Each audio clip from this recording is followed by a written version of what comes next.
Full meals ಆಗೋಗ್ಬಿಟ್ಟಿದೆ ನನಗೆ.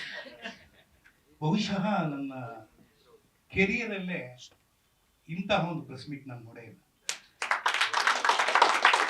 ಮುಖ್ಯವಾಗಿ ಹೇಳಬೇಕು ಅಂತಂದ್ರೆ, ಸಿನಿಮಾ ಅನ್ನೋದು ಒಂದು ಕನಸು. ಈ ಕನಸಿನ ಲೋಕದಲ್ಲೇ ನಾವು ಬೆಳೆಯೋದು ಪ್ರತಿಯೊಬ್ಬರು. We all dream cinema. ಅದು ಸಾಧಾರಣವಾಗಿ ಒಂದು ತರಕಾರಿ ಮಾರೋರು, ಹಣ್ಣು ಮಾರೋರು, auto rickshaw driver, bus driver, hotel ಮಾಡಿ ಇವ್ರಿಗೆಲ್ಲ ಆಸೆ ಪಡುತ್ತೇನೆಂದ್ರೆ ಯಾವತ್ತಾದ್ರೂ ನಾನು ಹೀರೋ ಆಗ್ತೀನಿ. ಯಾಕೆಂದ್ರೆ ಸಿನಿಮಾ ಆ ಥರ ಎಲ್ಲವನ್ನು ತೋರಿಸುತ್ತೆ. ಆ ತೋರಿಸೋದೇನಂದ್ರೆ ವಿಜೃಂಭಣೆಯಿಂದ ನೋಡ್ತಾ ಇರ್ತೀವಿ.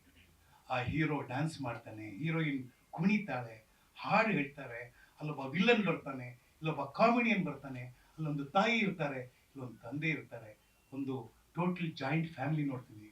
ಆ ಸಿನಿಮಾಗಳನ್ನ ನೋಡಿ ಬೆಳೆದವನು ನಾನು. ಬಹುಶಃ ನನಗೆ ನಮ್ಮಪ್ಪ ಬಿಸ್ನೆಸ್ ಮಾಡುವಾಗ ಒಳ್ಳೆ ಬಿಸ್ನೆಸ್ ಇತ್ತು. ನಮ್ದು ಟೈರ್ ಅಂಗಡಿ ಇತ್ತು. ದಿವಸಕ್ಕೆ 5,000 ರೂಪಾಯಿ 6,000 ರೂಪಾಯಿ ವ್ಯಾಪಾರ ನಡೆಯೋದು. ನಾನು ಹೇಳೋದು 1970ರಲ್ಲಿ, 70ರಲ್ಲಿ. ಇವತ್ತು 5,000 ರೂಪಾಯಿ ಅಂತಂದ್ರೆ ಅವತ್ತೇನು 5,000 ರೂಪಾಯಿ. ಇವತ್ತು ಏನಿಲ್ಲ ಅಂದ್ರೂ ಹೆಚ್ಚು 15ರಿಂದ 20 ಲಕ್ಷ ರೂಪಾಯಿ ಆಗುತ್ತೆ ಪರ್ ಡೇ ಕಲೆಕ್ಷನ್. ಆದರೆ ನನ್ನ ಆಸೆ ಇದ್ದಿದ್ದು ಕಾಸೇ ಕೊಡದೆ ಇರೋ ರಂಗಭೂಮಿಗೆ ಹೋದೆ. ನನಗೆ ಇಲ್ಲ, ಒಂದು ಮಾತು ಹೇಳ್ತೀನಿ. ಇದು ಯಾಕೆ ಹೇಳ್ತೀನಿ ಅಂದರೆ, ನಾನು 8th ಸ್ಟ್ಯಾಂಡರ್ಡ್ 9th ಸ್ಟ್ಯಾಂಡರ್ಡ್ ಓದ್ತಾ ಇರ್ಬೇಕಾದ್ರೆ ನಮ್ಮದು ಸಾಧಾರಣ ಮಿಡ್ಲ್ ಕ್ಲಾಸ್ ಫ್ಯಾಮಿಲಿ ನಮ್ಮದು. ಅಲ್ಲಿ ನಮ್ಮಪ್ಪನ ತುಂಬ ಆಸೆ, ನಮ್ಮ ಅಣ್ಣನ ಡಾಕ್ಟರ್ ಇಂಜಿನಿಯರ್ ಮಾಡಬೇಕು, ನನ್ನ ಡಾಕ್ಟರ್ ಮಾಡಬೇಕು. ನನ್ನ ತಂಗಿನೂ ಬಂದಿದ್ದಾಳೆ, ಅವಳು ಡಾಕ್ಟ್ರೇಟ್ ಮಾಡಿದ್ದಾಳೆ. ಅವಳು ಆಲ್ರೆಡಿ ಅಗ್ರಿಕಲ್ಚರ್ ಕಾಲೇಜಲ್ಲಿ. ನನಗಿನ 3 ಜನ ತಂಗಿರು, ಅವರೆಲ್ಲ ಡಬಲ್ ಗ್ರಾಜ್ಯುಯೇಟ್ಸು. ನಮ್ಮಣ್ಣ ಇಂಜಿನಿಯರು, ನಾನು ಆ್ಯಕ್ಟ್ರು. ಯಾಕೆ ಹೇಳ್ತೀನಿ ಅಂದರೆ, ಆವತ್ತು ನಾನು ಹೇಳಿದೆ, ಅಪ್ಪ ಅಲ್ಲಿ ಇದು ಬಂದಿದೆ, ನಾವು ಯಾವುದಾದ್ರೂ ಒಂದು ಆರಿಸ್ಕೋಬೇಕು, ಒಂದು ಟೈಲರಿಂಗು ಇಲ್ಲ ಡ್ರಾಮೆಟಿಕ್ಸು. ಹೌದಾ, ಟೈಲರಿಂಗು ಅದಕ್ಕೆ 20 ರೂಪಾಯಿ ಬೇಕಂತೆ. ಯಾಕೆ 20 ರೂಪಾಯಿ? ಅದೇ ಸೂಜಿ ದಾರ ಕತ್ರಿ ಅದೆಲ್ಲ ತಗೋಬೇಕು ಅಂತ. ಇನ್ನೊಂದು ಡ್ರಾಮೆಟಿಕ್ಸ್, ಅದಕ್ಕೆ ಏನಿಲ್ಲ ಅಂತ, ಹೋಗಿ ಅದು ಸೇರ್ಕೋಗು. ಇದು ನೋಡಿ ಯಾವತ್ತು ನಾವೆಲ್ಲ ಮಾಡೋದೇನು ಅಂದರೆ, ಅವತ್ತು ಒಂದು ಕಾಲದಲ್ಲಿ ಸಿನಿಮಾ, ಕನ್ನಡ ಸಿನಿಮಾ ಯಾರ್ಯಾರು ಮಹಾನುಭಾವರಪ್ಪ ಎಲ್ಲ ರಾತ್ರಿ ಹೊತ್ತು ಕೆಲಸ ಮಾಡಿಕೊಂಡು, ಚಿತ್ರಾನ್ನ ತಿನ್ಕೊಂಡು, 1/2 ಕಾಫಿ ಕುಡ್ಕೊಂಡು ಬೆಳೆಸಿದಂಥ ಅಂಥ ಧೀಮಂತ ಶಕ್ತಿಗಳು, ಅವ್ರನ್ನೆಲ್ಲ ನೆನೆಸ್ಕೊತೀನಿ ಇವತ್ತು. ಈ ಒಂದು ಹೊತ್ತಿನಲ್ಲಿ ಅವರೆಲ್ಲ ನಮಗೆಲ್ಲ ಮಾಡಿಕೊಟ್ಟಿದ್ದಾರೆ.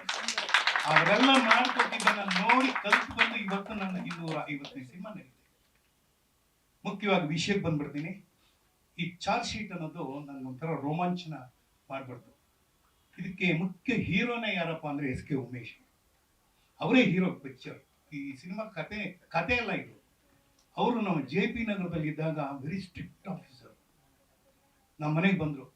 ಮನೆಗೆ ಬಂದ್ಬಿಟ್ಟು, ಏನು ಹೆಂಗಿದೆ ಎಲ್ಲ ಓಕೆನಾ, ಅಕ್ಕಪಕ್ಕ ಏನು ತೊಂದರೆ ಇಲ್ವಾ ಅಂದರು.